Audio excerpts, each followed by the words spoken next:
Hello and welcome to some more Star Citizen. Today I wanted to talk about engineering. For me, this is one of the biggest, most important parts of Star Citizen. A huge amount of the community are incredibly hyped for it, and it will lead to significantly better multi-crew gameplay, a huge amount of ship balance, getting the game into a significantly more finalized state, or at least allows them to get those things much more underway. I just want to talk about what we're getting with the mechanics, what we're expecting to get, what CIG have said, and yeah, what's going on with it all. So engineering is planning to come to Star Citizen in the form of a tech preview build. This should be turning up in the coming weeks. Now, this could be relatively short period of time. This could be a few weeks' time, could be in July is what I'm thinking at the moment, but I mean, it could easily be August or September if the build's not ready. So what is the tech preview? The tech preview build is typically accessible by all players when CIG run the tech preview build.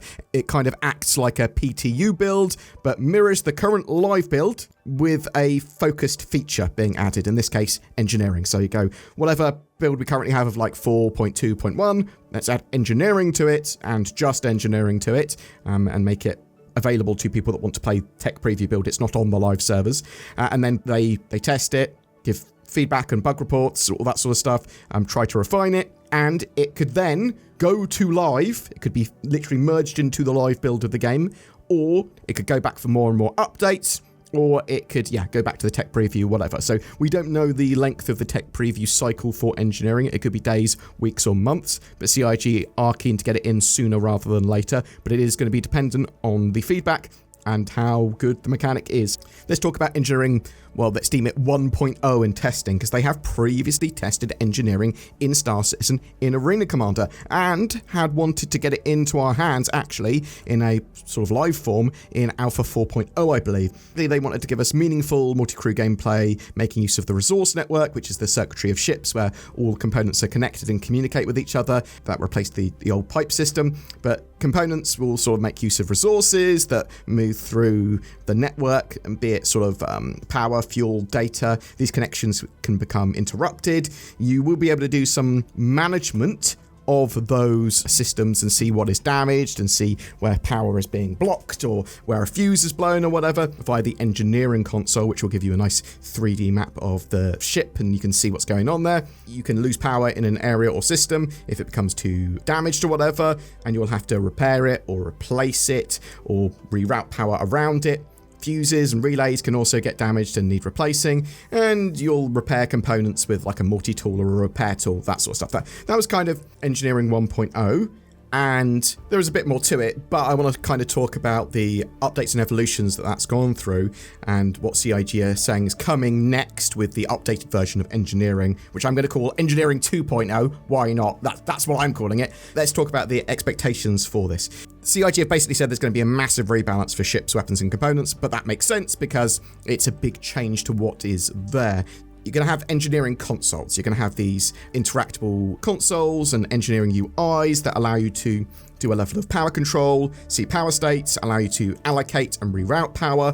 But you'll also be able to overpower systems to a degree. You'll be able to put the power wherever you want. You'll have a certain amount of power. Batteries will be part of this as well. You'll be able to overpower certain systems or use more power than technically you're producing, but it will discharge your batteries if you've got any. And you'll be able to save your power settings for a ship. Go, I've put a load into engines and weapons, but less into shields or whatever. And obviously you can have multiple power states that you can switch to very easily or just manage that on the fly. We do know that basically overpowering systems is going to kind of be a thing. So like, for example, max speeds of ships in the future won't be sort of hard capped. It's going to be a calculation of mass and thrust. So you put more power to thrusters, you're going to get more speed. There might be a bit of efficiency conversion and stuff like that going on as well, where eventually you putting loads of power to thrusters just doesn't really do much. But I really like that because you can like then strip down, if you're a racer, you can strip down a load of the weight on your ship and get rid of the systems that you don't want, get rid of armor you don't want, things like that, and literally go, well, I'm getting a couple more % top speed or agility or whatever because I've made these tweaks to my ship. But it also like affects shield recharge rates and ammo recharge rates for energy weapons, lots of stuff. There might be some downsides to that, that, where components and weapons and stuff get worn down more quickly or are more likely to misfire. We've also got things that you can see with that engineering console, like damage states of the ship. You can see all the circuitry of everything, can see where there's problems. You'll have door and air vent control, so you can open a load of the doors to depressurize an area, get rid of a fire, lock an area down, contain a fire. And the engineering console will give you the sort of state of each individual component on the ship that it can see. Now, physicalized components are a big part of this as well. So they want to move away from the soft death system, no more artificial health pools for ships, and this may well evolve when CIG implement Maelstrom as well, which is the damage and breakability system, a physicalized damage system, which will have ships and vehicles all part of, obviously. So you're going to typically be able to repair components with a repair tool. It's kind of just pointing a beam at them and then repairing it. There's going to be reasons to bring spares and replacements, though, because as long as the component is size 0 to size 2, you'll be able to move the components by hand or with a tractor beam. But you take out a component, you totally damage it or whatever, it's going to misfire, it's going to not work as well, it's going to be entirely disabled and therefore break the circuitry or that area of the ship. It might require the engineer or someone using the console to reroute power somewhere else. But that's how ships are going to be taken out and damaged in the future and sort of destroyed. It's going to be, you are targeting their components, you're targeting their power plants, you deal enough damage to a particular component, bam, that ship is disabled or destroyed. And this gives you a reason to actively target subsystems on a ship, just going after the power plants and going after their shield generator. We do know there's going to be other sort of components turning up as well, like shield emitters and stuff, which you can take out. We do know that engineering is going to continue to evolve even after they sort of deploy it, so bear that in mind. We also know there's a data-driven armor system that's planned to come with it, so Maelstrom in the future is going to physicalize armor and have a better system, but this is steps towards that, and basically you're going to have different weapons penetrating the hull and armor of a ship at different rates, but armor itself will be a thing that can be damaged, be destroyed. It will mitigate some damage, but there's going to be a level of penetration through it. I believe, crew will be able to be hit by projectiles penetrating through the hull. Fires are going to cause a load of problems on ships, stuff like that. But also, let's talk about damage control. As ships get more damaged or whatever, or as wear accrues on components, even if they're not in combat, things like fuses and relays, which are part of the sort of circuitry of ships, will be needing to be replaced. Obviously, this is much more of a problem on larger ships.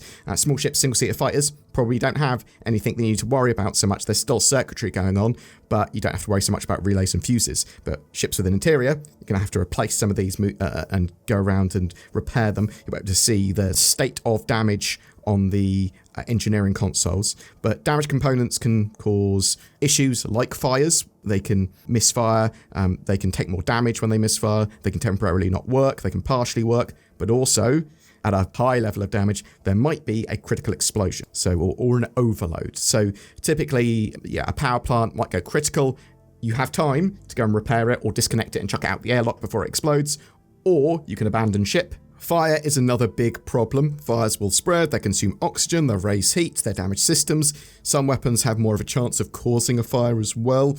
And obviously components misfiring can cause fires. Fire extinguishers are on board ships and are usable to put out fires. They recharge by putting them back in their little docks, and then I believe they use life support systems like power or whatever to then recharge. Life support systems are supposed to be part of this, at least at some point. They sort of look at pressure, atmosphere, producing oxygen or scrubbing CO2 out of the air, and they also look at like temperature as well. So you want life support systems on your ship to be operating efficiently to make sure that you don't suffocate. But if you've got lots of fire going on around a ship, you might want to turn off your life support systems or vent an area or close a door or whatever, because obviously they're going to be consuming oxygen and raising the heat and that sort of stuff.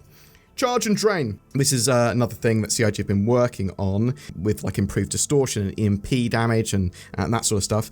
But you're going to be able to charge a system and drain a system. So you can basically drain distortion damage from a system, if it's sort of disabled for a reason. You also might be able to charge a system to give it more power or to power it up if it's got no power temporarily. Now, exactly what's included with the new version of engineering when they put it to the tech preview build, we don't 100% know, but it's likely to be what we just discussed. Maybe some systems have been tweaked a bit. Maybe they'll leave out a couple of things. Maybe like charge and drain isn't ready or whatever. But it all leads to a significantly better multi-crew experience, especially for larger ships. So yeah, this is tons of gameplay for ships with interiors, lots of genuine multi-crew gameplay and dangers. An engineer or engineers are going to be required, especially on larger ships, and it's going to be almost a necessity. Even if you're not in combat, you're still going to be having misfires and components wearing down and that sort of stuff. It's just during combat, they're going to get damaged a lot more. Big ships, they're going to get pretty tanky as well. We know that CIG want to make them sort of mitigate large portions of damage. The bigger the hull, the sort of larger the ship, the more likely it is to just resist smaller weaponry. Like they said, like capital ships will be able to entirely resist size 1, 2, and I think even 3 weapons. Size 4 weapons would sort of do like normal or reduced damage, and then larger weapons, larger caliber weapons are going to be what you need to penetrate and do full damage to a capital ship. But yeah, armor and that sort of stuff is going to make certain ships really, really powerful against smaller ships and lower caliber weapons, and you're going to have a much more interesting sort of spread of weapons based on the role that you want your ship or ships to do. It's the kind of end of soft death as well, but it's really interesting because you can take a ship out and potentially it could be repaired even during combat if the crew have got spares, whatever, and it's going to make boarding a lot more interesting because you might want to board a ship, especially capital ships that you've disabled because you want to stop the crew from being able to repair an area or a power plant or whatever. You might sabotage the systems on board, create fires, whatever. So, or actually steal the ship without as much worry of it exploding, although ships will still explode, especially when certain components go critical, but there's going to be a reasonable amount of time to be able to deal with that. Ships will still explode, it's just going to happen a good amount less, I believe. Got some bits in my notes as well I want to say. So we know that CIG are supposed to have like little areas for ammo or supplies and stuff on ships that will feed into like a weapons reload. We know they want batteries and shield emitters as components as well, so you'll be able to take a shield emitter or lots of shield emitters off on the side of a ship. The shields there are going to be ineffective or not actually be generated at all. Even totally broken components, I believe, can be brought back to life, as it were, be repaired, but they won't be at 100% condition anymore. You'll have to go back to a station and potentially have them fixed there if you want them brought up to a higher condition level.